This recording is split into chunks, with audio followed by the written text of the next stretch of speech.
오늘 주신 하나님 말씀은 누가복음 2장 21절에서 40절까지 말씀입니다.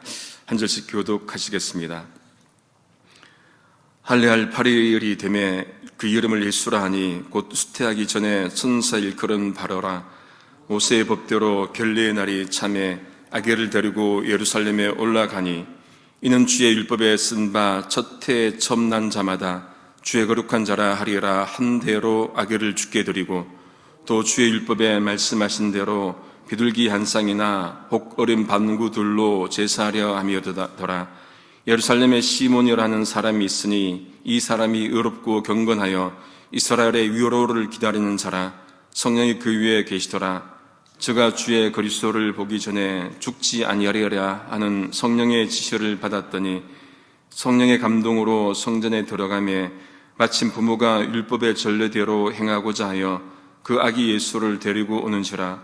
시몬이 아기를 안고 하나님을 찬송하여 가로되 주제여 이제는 말씀하신 대로 종을 평안히 놓아주시는도다. 내 눈이 주의 구원을 보았사오니 이는 만민 앞에 예비하신 것이요 이방을 비추는 빛이요 주의 백성 이스라엘의 영광이니이다 하니 그 부모가 그 아기에 대한 말들을 기이 여기더라. 시몬이 저에게 축복하고 그 모친 마리아에게 일러 가로되 보라 이 아이는 이스라엘 중 많은 사람의 피하고 흑암을 위하며 비방을 받는 표적되기 위하여 세움을 입었고 또 칼이 내 마음을 찌르하리라. 이는 여러 사람의 마음의 생각을 드러내려 함이니라 하더라. 또 아셀지파 바누엘의 딸 안나라는 선지자가 있어 나이 매우 늙었더라. 그가 출가한 후 7해 동안 남편과 함께 살다가 과부된 지 84년이라. 이 사람이 성전을 떠나지 아니하고 주야에 금식하며 기도함으로 섬기더니 마침 이때에 나와서 하나님께 감사하고 예루살렘의 구속됨을 바라는 모든 사람에게 이 아기에 대하여 말하니라. 주의 율법을 쫓아 모든 일을 피라고 갈릴리로 돌아가 본 동네 나사렛에 이르니라. 아기가 자라며 강하여지고 지혜가 충족하며 하나님의 은혜가 그 위에 있더라. 아멘. 마리아가 이제 아기를 출산합니다. 아기가 태어난 지 8일이 될 때 할례를 받게 되죠. 이름을 예수라고 지어줍니다. 그것은 이미 천사가 일러준 그 이름을 받아서 그렇게 지은 것입니다. 예수, 자기 백성을 저희 죄에서 구원할 자, 메시아가 탄생한 것이죠. 예수님도 유대법에 따라서 할례를 받은 것입니다. 레위기 12장에 보면은 여자가 임신하여서 남자를 낳으면은 제8일 그때에 아이의 포표를 베라 그렇게 말씀을 하셨습니다. 요셉도 마리아도 그 법을 따른 것입니다. 메시아가 그 법을 따를 이유가 없지만은 구약의 전통을 잇기 위해서 그렇게 한 것이라 볼 수 있습니다. 이제 모세의 법대로 정결 예식이 다가옵니다. 그날이 다가오자 요셉과 마리아가 아기를 데리고 예루살렘으로 올라갑니다. 레위기 12장에 보시면은 똑같은 본문 보시면은 여자는 출산한 후에 부정하게 되어서 남자를 낳고는 33일, 여자를 낳고는 그 배가 되는 66일 동안 부정하게 됩니다. 그래서 그 정결하게 되는 기간을 보내야 하는 것이죠. 그런 후에 성전에 올라가서 이제 속죄를 하는데 번제를 위해서는 1년 된 어린 양을 가져가고 속죄제를 위해서는 집비둘기 새끼나 산비둘기를 가져갑니다. 그리고 여기 형편이 되지 않으면은 산비둘기 2마리나 집비둘기 새끼 2마리를 가져가서 하나는 번제로 하나는 속죄제로 그렇게 드리게 된 것이죠. 요셉과 마리아는 23절에 나오는 그 본문은 출애굽기 13장 2절 말씀에 근거를 합니다. 어머니의 태를 처음 여는 사내 아이마다 주님의 거룩한 사람으로 불릴 것이다. 그 말씀대로 아기를 주님께 이제 드리게 됩니다. 그런데 요셉과 마리아가 무엇을 드립니까? 산비둘기 한 쌍과 어린 집비둘기 둘로 이제 제사를 지냅니다. 이 말은 무슨 말입니까? 형편이 좋지 않았다는 그 말이겠죠. 어쨌든 예수님의 출생은 유대 전통을 그대로 따른 모습이라 볼 수 있습니다. 이제 누가가 이제 시선을 시몬이라는 사람에게 초점을 맞춥니다. 시몬에 대해서 네 가지로 크게 설명을 합니다. 첫째, 시몬은 의롭고 경건한 사람이었습니다. 여러분, 우리가 살아가면서 믿음의 사람으로 살아갈 때 의롭다는 말, 경건하다는 말 누구나 듣고 싶어 하지요. 의롭다는 것은 도덕적 의미도 있겠지만은 하나님을 잘 믿는 것을 의롭다고 그렇게 말씀을 합니다. 하나님께서 아브라함이 자식이 없어서 답답해 하잖아요. 그럴 때 어떻게 합니까? 밖에 데리고 가서는 하늘의 수많은 별들을 보여줍니다. 저렇게 많도록 자식을 주겠다 그렇게 말씀을 하셨습니다. 그때 아브라함이 그것을 믿지요.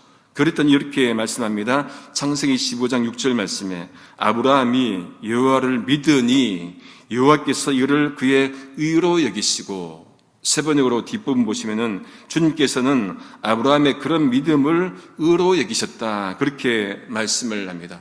하나님을 믿는 것이 의로움이에요. 이게 종교개혁의 핵심 주제이기도 하고 로마서 1장 17절 말씀이잖아요. 바울이 오직 의인은 믿음으로 말미암아 살려라 그렇게 말씀을 하셨습니다. 그리고 경건하다는 그것은 하나님을 경외하고 사모하는 것을 말합니다. 여러분, 성경에 경건하다는 사람 등장하는데 특이한 사람이 등장합니다. 사도행전에 보면은 이탈리아 백부장 고넬료가 등장을 하지요. 성경 글을 이렇게 기록합니다.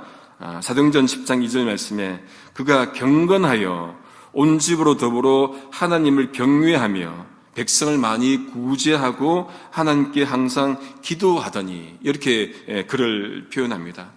경건과 구제는 함께 가는 거예요. 이 경건은 저절로 이루어지지 않습니다. 연습이 필요하고 훈련이 필요합니다. 디모데전서 4장 7절 말씀에 망령되고 허탄한 신화를 버리고 오직 경건에 이르기를 연습하라. 육체의 연습은 약간의 유익이 있으나 경건은 범사에 유익하니 금생과 내생에 약속이 있다 말씀을 합니다. 경건 훈련 해야 되죠. 무엇이 경건 훈련입니까? 이 새벽기도도 경건 훈련이에요. 우리 저희 신대원 때 기숙사에 살면은 새벽기도 해야 되는데 피곤하잖아요. 근데 꼭 새벽기도 할 때 표를 내야 되거든요. 안 되면 나중에 잘려요. 표, 그 연습이거든요. 연습요. 통독, 그죠? 우리 하는 것 지금 이것도 연습이에요. 말씀 읽는 연습이죠. 근데 저도 지금 어제 좀 밀렸어요. 새벽기도 준비하고 뭐 이렇게 하면 좀 밀리는데, 그래도 이렇게 우리가 그 매일마다 읽는 게 있으니까 따라잡을 수 있고, 그게 경건의 훈련이겠죠. 둘째, 시몬은 이스라엘이 받을 위로를 기다리고 있었다 그렇게 말씀을 합니다. 이스라엘이 받을 위로가 무엇이겠습니까? 메시아의 위로죠. 물론 그들이 지금 압제하에 있었기 때문에 정치적 메시아를 기다리고 있었겠지만 또한 중요한 것은 모든 죄에서 벗어나게 할 그 메시아를 기다리고 있었던 것입니다. 그 구원자가 오셔야만이 참 위로를 주실 수 있기 때문에 그렇게 기다리고 있었던 것입니다. 고린도후서 1장 3절 4절입니다. 찬송하리오로다. 그는 우리 주 예수 그리스도의 하나님이시요 자비의 아버지시요 모든 위로의 하나님이시며 우리의 모든 환난 중에서 우리를 위로하사 우리로 하여금 하나님께 받는 위로로서 모든 환난 중에 있는 자들을 능히 위로하게 하시는 이시로다.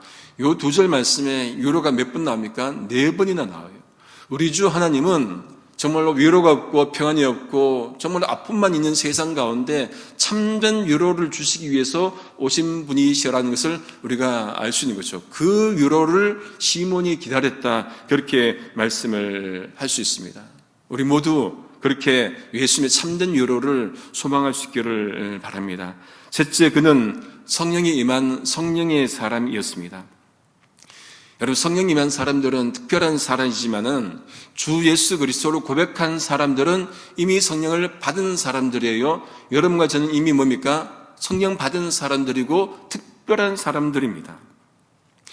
고린전서 12장 3절에 그러므로 내가 너희에게 알게 하노니 하나님의 영으로 말하는 자는 누구든지 예수를 저주할 자라 하지 않고 또 성령으로 아니하고는 누구든지 예수를 주시라 할 수 없다고 분명히 말씀을 합니다. 성령 받았기 때문에 주님 고백하는데, 그렇죠? 그렇다면은 앞으로 살아가는 나날 동안도 성령 충만한 삶을 우리가 살아야 할 겁니다. 그것이 성령이 임한 사람이겠지요. 이제 네 번째로 시몬은 성령의 지시를 받는 사람이다, 그렇게 말씀을 합니다. 그래서 성령의 지시가 뭡니까? 죽기 전에는 그리스도를 보겠다, 그리스도를 보기 전에는 죽지 않을 것이다 라는 그런 지시를 이제 시몬이 받은 거예요. 얼마나 큰 축복입니까? 여러분, 우리가 하루는 깨어났는데 성령께서 500억 받기 전에는 죽지 않을 것이다. 그러면 얼마나 여러분 큰 복이겠습니까? 썰렁하네. 그런데 시몬은 여러분 500억이 비교할 수 없는 구원을 받은 거잖아요. 구원을 보기 전에는, 예수 그리스도를 보기 전에는 죽지 않을 것이다. 이보다 더 큰 복이 어디에 있겠습니까? 애플 창시자 스티브 잡스가 그런 말을 했습니다. 내가 소크라테스하고 정심 한 끼 할 수만 있다면은, 그렇다면은 애플에 있는 모든 기술을 그에게 넘기겠다. 여러분, 애플에 있는 모든 기술 얼마나 비싸겠습니까? 그런데 소크라테스 한 사람 내가 만나고 싶다, 정심 한 끼 할 수 있다면 그것 내가 주겠다는 거예요. 철학자 한 사람에게 그 정도의 정말로 가치를 부여한다면은 정말로 우리를 구원하신, 생명을 구원하신 그분께는 얼마를 드려야 합니까? 500억이면 충분합니까? 3조는 충분하겠습니까? 그 돈 드리지 않고도, 그런데 여러분, 그 돈 드리지 않고도 하나님께서 여러분과 저를 구원하셨습니다. 이보다 더 큰 복이 없지요. 이것이 은혜입니다. 그러니까 말로 다할 수 없는, 이 문구 그 자체가 말로 다할 수 없는 은혜, 이 말이 맞는 거예요. 그러니까 우리 어떻게 이거를 기술할 수 있고 어떻게 우리 이것을 설명할 수 있겠습니까? 말로 설명할 수 없는 것이 하나님께서 우리를 구원하신 그 은혜라는 것이지요. 이제 시몬이 이제 성전으로 들어갑니다. 그냥 들어갑니까? 성령의 감동으로 성령께서 인도하셔서 들어가는데, 그때 마침 마리아와 요셉도 법대로, 그렇죠? 율법대로 행하고자 해서 성전에 들어갑니다. 아기 예수를 데리고 들어갑니다. 이런 우연이 어디 있을까요? 그런데 이것은 우연이 아니라 뭡니까? 이거는 철저하게 성령의 역사인 것이죠. 그래서 시몬과 아기 예수가 만납니다. 아기 예수를 안습니다. 찬송합니다. 29절에서 32절까지. 주제여, 이제는 말씀하신 대로 종을 평안히 놓아주시는도다. 내 눈이 주의 구원을 보았사오니 이는 만민 앞에 예비하신 것이요 이방을 비추는 빛이요 주의 백성 이스라엘의 영광이니이다. 이건 여러분 한편의 시예요. 시편이에요. 시편. 하나씩 잠깐 보겠습니다. 이제는 마침내 이 종을 세상에서 평안히 떠나게 하시는군요. 다른 번역에 보면 이렇게 나옵니다. 그게 주의 구원을 보았사오니, 주님을 만났으니까 이제 뭡니까? 우리가 소위 말하는 이제 죽어도 여한이 없습니다. 다 보았기 때문에 그런 이 고백이겠죠. 이어서 고백합니다. 내 눈이 주의 구원을 보았사오니. 이 시몬은 예수님이 메시아인 것을 알았죠. 그러니 아기를 보았다 하지 않고 구원을 보았다고 그렇게 바꾸어서 말하지 않습니까? 주님을 본 것은 구원을 본 것입니다. 그 주님만이 구원자이심을 고백한 거예요. 이 아기만이 구원자시구나. 그 고백인 것이죠. 주님만이 구원자시고 주님만이 복입니다. 시편 16편 2절에 시인이 고백하는데, 주밖에는 나의 복이 없다. 주밖에는 나의 구원자가 없다. 이 말이겠지요. 세 번째 31절에 시몬은 그 고백과 함께 이는 만민 앞에 예비하신 것이요, 그렇게 고백합니다. 세 번역은 주님께서 이것을 모든 백성 앞에 마련하셨으니, 그렇게 이제 번역을 합니다. 이 구원을 모든 백성에게 주셨다는 얘기예요. 구원은 특정한 사람에게 준 것이 아니라 모든 백성에게 만민 앞에 예비하셨다, 그렇게 고백을 합니다.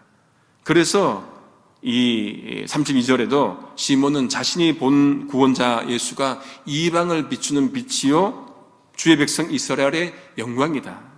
어둠 속에 살고 있는 이방인들에게는 이것이 빛이에요. 제가 오늘 불렀던 찬송 참 좋아합니다. 햇빛을 받는 곳마다, 그죠? 요 표현이 참 좋아요, 저는. 햇빛을 받는 곳마다 복음이 들어가는 거잖아요. 햇빛 받지 않는 곳이 없습니다. 복음 모든 곳에 가야 되는 것이지요. 모든 민족에게, 그러니까 어둠 속에 있는 모든 민족 이방인들에게 빛이 비친 것이다. 그리고 그 빛이 유대인들을 통해서 간 것이니 그들에게는 영광이여라는 말씀인 것이겠지요. 우리 주님 유대인을 통해서 오셨지만은 유대인만을 위해서 오지 않으셨습니다. 만인을 위해서 오셨습니다. 그리고 누구나 예수를 믿으면은 구원받습니다. 이것이 복음이죠. 이것이 빛입니다. 시몬이 그들을 축복한 후에 마리아에게 이렇게 말을 합니다. 34절 세 번역입니다. 보십시오. 이 아기는 이스라엘 가운데 많은 사람을 넘어지게 하고 일어서게도 하려고 세우심을 받았으며 비방받는 표징이 되게 하려고 세우심을 받았습니다. 그렇게 말을 합니다. 시몬은 아기 예수님이 메시아인 줄 알았기 때문에 사람들이 예수를 믿지 않으면은 넘어지기도 하고 피하지만은 예수님을 믿으면은 일어서고 흥한다고 그렇게 말씀을 합니다. 넘어지고 피하는 것은 뭡니까? 그것은 심판이에요. 그러나 일어서고 흥하는 것은 구원을 말합니다. 다시 말하면은 예수 믿지 않으면은 지옥 가지만은 예수 믿으면은 구원받는다, 천국 간다는 그 말씀입니다. 그 심판의 말씀을 하시는 것이지요. 세상이 악한 사람들이 권세를 잡고 힘을 내고 사랑 같지만은 마지막에는 분명히 하나님의 심판이 있다고 말씀을 합니다. 시편 58편 11절에도 때에 사람의 말이 진실로 의인에게 갚음이 있고 진실로 땅에서 심판하시는 하나님이 계시다 하리로다.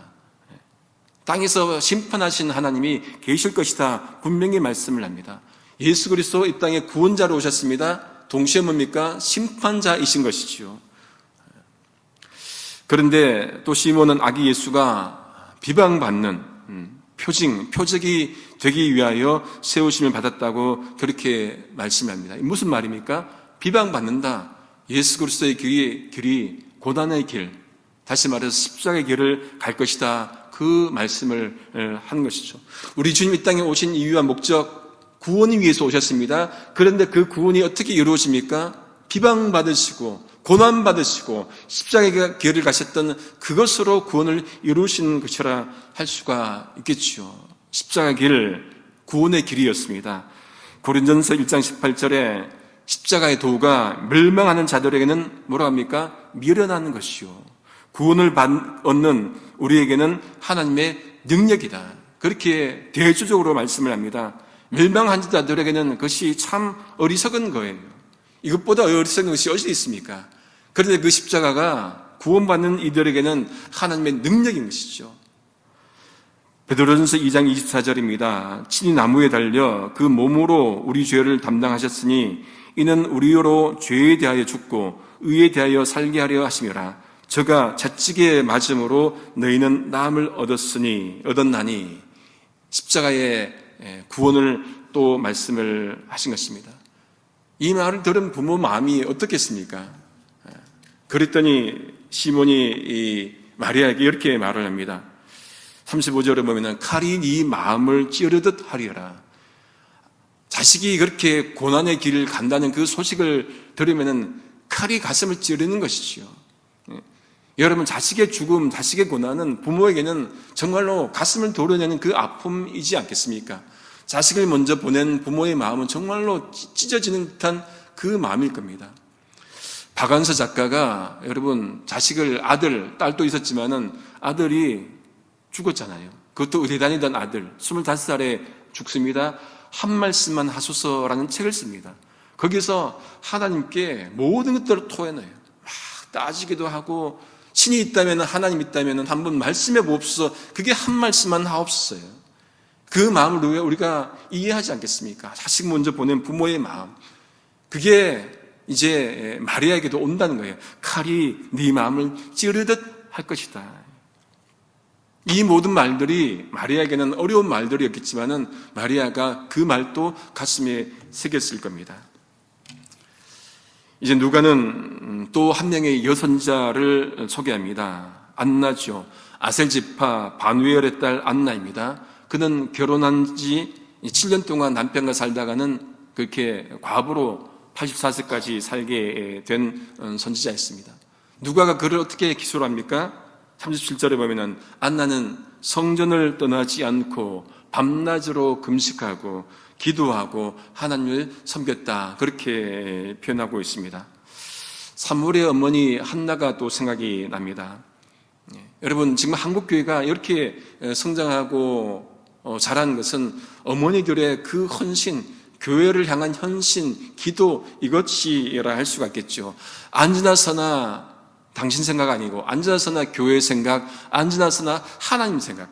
우리 어머니들의 그 헌신과 기도 덕분에 저도 어릴 때 어머니 손잡고 교회 갔던 기억이 많이 있어요. 수요예배 가갖고 예배 드리고 그렇게 했던 그 어머니들의 그 기도와 헌신 덕분에 교회가, 한국교회가 이렇게 성장한 것이요. 한 명의 이 기도, 근데 보십시오. 그 안나가 성전에서 그렇게 머물다 보니까 누구를 만납니까? 아기 예수를 만나잖아요. 시몬이 아기 예수를 고백하는 그거를 받겠지요. 그러니까 안나가 하나님께 감사하고는 어떻게 합니까? 사람들에게 말해요.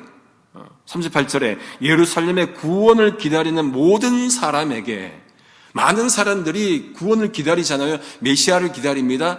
예루살렘의 구원을 기다리는 그 모든 사람에게 이 아기에 대해서 말을 합니다. 누군가는 예수를 만나도 구원자로 보지 못하는 사람이 있는가 하면은, 누군가는 예수를 만나서 구원자로 보는 사람이 있습니다. 이게 하나님 은혜 때문에 가능한 거예요. 여러분과 저는 하나님 은혜 때문에 하나님을 고백하고 예수 그리스도를 고백하는 것 아니겠습니까? 이 신앙 그러니까 잃지 않아야 할 것입니다. 이제 39절 40절에 이제 요셉과 마리아가 그 모든 일정을 마치고는 고향 나사렛으로 이제 가게 됩니다. 아기는 자라고 튼튼해지고 지혜도 충만하고 하나님의 은혜가 더해집니다. 예수님도 인간이기 때문에 인간의 발달 과정을 그대로 겪어갑니다. 우리 모두 육신의 건강과 동시에 또 우리 영적 건강이 동반이 되어야 할 것입니다. 말씀을 정리합니다. 주님 오심을 기다리던 시몬과 이 안나처럼 우리도 주님 오심을 다시금 기다리는, 그렇게 간절한 마음으로, 사모하는 마음으로 기다릴 수 있기를 성부, 성자, 성령이신 삼일체 하나님의 이름으로 소망합니다. 기도하시겠습니다. 하나님 아버지, 이 땅에 구세주 예수 그리스도를 보내주시고 죽어가는 세상을 구원하심을 감사드립니다. 하나님의 은혜가 없이는 한순간도 살 수 없고 하나님의 긍휼하심이 없으면 소망 없이 살아갈 수밖에 없는 존재들임에도 불구하고 하나님의 사랑으로 살아가게 하시니 감사합니다. 어둠 속에서도 절망 속에서도 주님 기다리던 시몬과 안나처럼 우리도 다시 오실 주님을 사모하는 마음으로 기다리게 하여 주시옵소서. 기다린 동안 하나님을 만난 자로서 하나님 믿는 감격을 세상 사람들에게 증거하는 자 되도록 은혜 더하여 주옵소서. 우리를 죄악에서 구원하신 예수님의 이름으로 기도드립니다. 아멘.